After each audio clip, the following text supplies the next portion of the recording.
I low-key feel like banging my head into a wall. I am in 5 figures worth of debt. We started at $63,000. We are now at $58,000. Do you ever feel like consumerism is ruining your life? You can't quite place why, but does it ever feel like our world of junk purchases, inescapable ads, and constant overspending is taking a toll on you? Maybe you feel emptier, more jaded, more unfulfilled, and you're starting to suspect it might be our world of overconsumption to blame. If this is you, I promise you, you are not alone.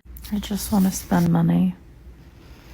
I just really want to spend so much money. A famous quote I love goes, "The things you own end up owning you." And the data appears to back this up. For one, around half of Americans carry credit card debt, which research suggests can be detrimental for mental health. Which makes sense. Carrying around predatory debt because you want to buy every new item that you come across is a formula for misery. On top of that, a 2024 survey found that half of all Americans think at least one room in their home has way too much stuff to the point where they believe the room is completely unsalvageable. Imagine that. A room with so much clutter, so many relics of overconsumption that we are ready to give up on the whole space. As if that isn't bad enough already, what makes this even worse is that half of those Americans who feel cramped in their space because of having too much stuff feel that way within 1 year of moving into the space. So you buy a new house or you change apartments, usually to have more room, and within 1 year you have already bought and collected so many products that you are now uncomfortable in that very space. While this might be normalized, it absolutely is not healthy. Our behavior here reminds me a lot of the Hoarders episodes that A&E used to show on TV. And yeah, that might sound extreme because hoarding disorder is a legitimate issue that not everyone has. And yet, even those of us who don't have an official mental health condition likely have strong similarities with hoarding patterns, such as using consumption as a way to process emotions or becoming very attached to physical objects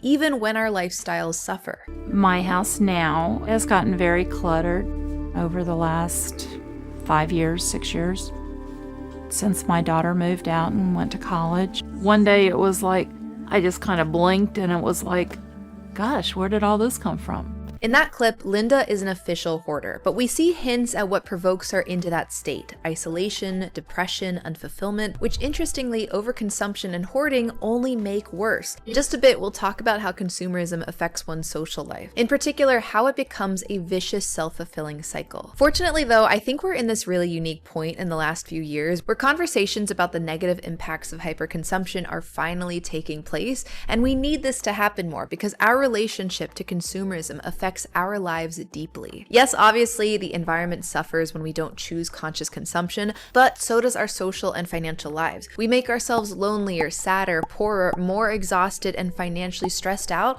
when we let consumerism dictate our lives. One thing about me is I'm going to spend $350 when I'm sad. I'm going to go to the mall and I'm going to spend money because at the end of the day, when you're feeling sad and you buy random things that you probably don't need, it does feel good because my heart feels like it's on the floor. It's shattered into a million pieces. So you know what I'm going to do? I'm going to spend the money that I work every single day, every single second for, and I'm going to spend it because what else am I supposed to do? Let's dive back into the social aspect part because we are living in a world that is increasingly isolated and lonely. We are obsessed with individualism over collectivism, meaning we treat connection like this solo project instead of a shared experience. And consumerism jumps in to sell us substitutes for the community that we no longer feel anchored in. Now in a second, I'll talk about the autopilot way that we too often spend money and how we use consumerism as a way to form identity. But before that, let's talk about today's sponsor, DeleteMe, which helps you protect your online identity and data from all the creeps, scammers, and nosy people in your life. Now, DeleteMe is for sure one of my all-time favorite sponsors on this channel because their service has been so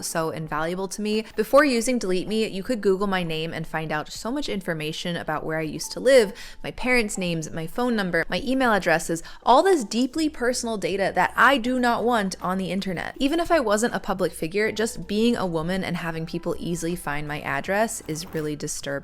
If you look up yourself, you'll probably be disturbed too by how much information you can find because your personal data is constantly being stored and sold by data brokers online. But luckily, DeleteMe offers a way to scrape that information off of the internet. Their experts identify and remove your personal info, and every quarter you'll receive a privacy report showing you what sources have been scrubbed. DeleteMe is genuinely an incredible service to get if you care at all about online privacy and safety. It also makes a really great gift for anyone in your your life who you want to better protect online. And right now you can get 20% off using my discount code Cara, C-A-R-A, at joindeleteme.com/Cara, which I'll also link down below. Go check out DeleteMe today, and thank you so much to DeleteMe for sponsoring today's video. All right, so consumerism and identity, here's what I think is happening. See, identity formation is an incredibly important part of one's self-concept and self-esteem. How we perceive ourselves influences all the stories that we tell ourselves, whether we are a good character or bad character, whether things work out for us,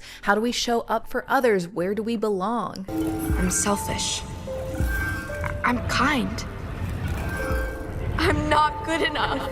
These are important questions that identity helps us understand. And that identity is fluid, right? It's influenced by lots of factors, from your social connections to your daily interactions, your culture, your genes, the inner work you've done, your geography. But it can also be influenced by what we consume, the books we read, the movies we watch, the products that we buy. The thing is, though, not all consumption is equal. This is why I often say in my videos that I don't think consumerism itself is inherently problematic, because we all have to consume, and I think some forms of consumption are better than others. Buying books and a cozy blanket that you'll use for the next decade are way better forms of consumption than the last-minute salad washer that you bought and never used, or the 5th Stanley Cup in your collection. I think of it this way: there are lazy and cheap forms of consumption out there, just like there are lazy and cheap calories in foods. And yes, in moderation, maybe some cheap calories or cheap consumption can be okay, but we should not survive on a diet of that. We are going to wreck our health. Examples of cheap consumption are things like impulsively buying clothes or trinkets online when you're stressed,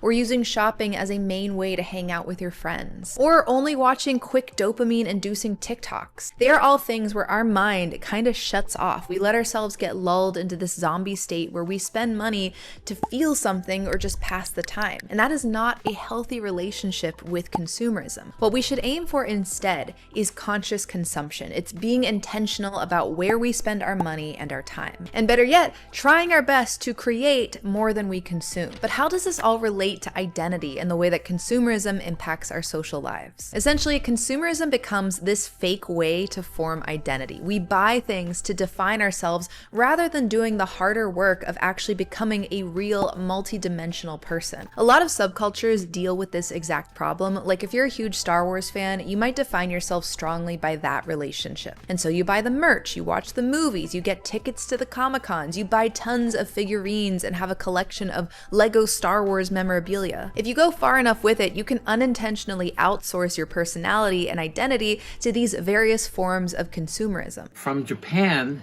here is an R2-D2 Pepsi-Cola dispenser. Same thing with Disney adults or obsessed sports fans. You end up finding community, a value system, and a sense of self through consuming products and media. Again, not a terrible thing in moderation, but if you let that consumerist relationship go too far, it starts holding the reins of your life. It starts becoming the biggest definer of who you are to yourself and to others. And that is a bad place to be for your social life and well-being. And the reason it's bad is not obvious at first, because people who love shopping or buying into franchises can be very happy people, no doubt. But I think of it like the story of the 3 little pigs and the big bad wolf. Stay with me here. If you remember the story, each pig builds a house with varying degrees of strength, one with straw, one with sticks, one with bricks, and the big bad wolf is able to blow the first 2 houses down, but can't blow the one with bricks down because it had a strong foundation. Our identities are the same way, and we need to invest in strengthening them so that we can't be blown down by the big bad wolf, aka hardships, life, all that jazz. Consumerism is like an accessory on those identity houses. It's a nice wallpaper. It can add some sparkle to your place, but you do not want to rely on a house made of wallpaper to keep you steady. Unfortunately though, some people mistake consumerism or spending money as the main way to form identity. And so they end up with a straw house covered head to toe with wallpaper that looks like brick. On the outside, you appear to have a solid exterior, something identical to a real brick house, but in reality, reality, it is all a facade. So when the wolf, aka life, blows your way, your identity house is going to quickly crumble because those wallpaper walls cannot truly fortify you. You need more than that to be steady and strong in your identity. That being said, wallpaper can still be a great way to build a home if you have a strong foundation beyond that. And in that same way, consumerism can be used to build a strong identity and social life if you use it as a strategic tool. For example, buying crafts and foods for your friends to host a party where you bring people together, spending money on arcade tickets to do laser tag with your cousins,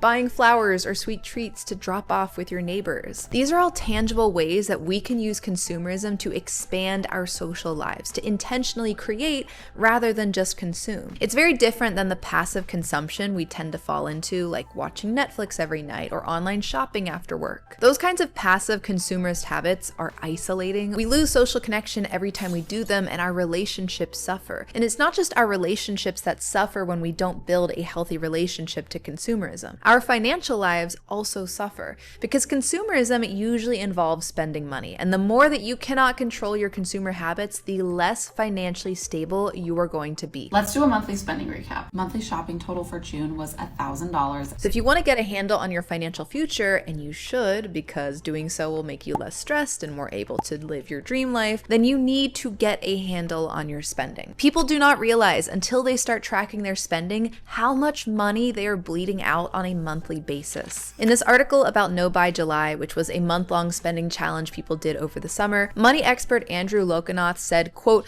"Based on what I've seen with my clients, most people underestimate their discretionary spending by about 40%. There's a cognitive dissonance that's so easy to fall into when it comes to our spending habits, especially nowadays with credit cards, buy now, pay later plans, tap to pay, one-click checkouts. The process of having money leave your bank account is more seamless than ever, and that, plus our tendency to ignore uncomfortable realities, makes it so that consumerism easily sneaks up on your finances. Your budget becomes a suggestion more than a boundary, and that is a really dangerous place to be. Because that is when we start living above our means. It's why so many people find themselves sinking into debt or constantly feeling like they are behind financially and thus unable to follow through on financial goals. How much do you spend a week on your credit card? Oh, 1,500? And you don't blink at that? Not at all. Nothing. It's a lot of money. It's all right. It's happiness. Don't look at the price, really. If you love it, you love it. That's it. Get it. Don't have hesitations about it. Don't have second thoughts. What, whack it on the card? Yeah, and pay it off later. It's like a take-home lay-by. The interesting thing about financial goals, specifically the longer-term goals that set you up for financial freedom, is that they can feel especially abstract and honestly boring to pursue in the face of unchecked consumerism. What I mean by that is think about whether you would rather have a new iPhone 17 in your hand right now or financial freedom in 25 years. Now, maybe this is not the audience to ask that question to because you guys are watching my videos and all we talk about on this channel is being smart with your money. But I feel like a lot of people out there would rather have that instant gratification of the iPhone right now because it feels tangible. It's something that you get now. For many people, shopping is entertainment, it's therapy, identity, a way to feel wealthier than you actually are. And so longer term financial goals like retirement or a house down payment feel boring in comparison. I know that's terrible to say, but hey, our dopamine receptors love some instant gratification. So bottom line here is that if you are not intentional about your version of consumerism, it can end up derailing you from the things that actually build wealth. Investing, saving, paying off debt, building an emergency fund, or even just giving yourself breathing room from financial stress. That's how people get stuck in the I make decent money, but I have nothing to show for it cycle. But what do you think about all this? Have you seen consumerism ruin your social and financial life or the life of someone you know? Let me know your thoughts and experience in the comments down below. And if you like this video, go watch my video about how impulse shopping keeps you poor. I posted that one recently. I think you'll really like that. Thank you so much to my patrons on Patreon for supporting this channel. Thank you guys so much for watching. Let me know what you want to see next, and I will see you next time. Bye.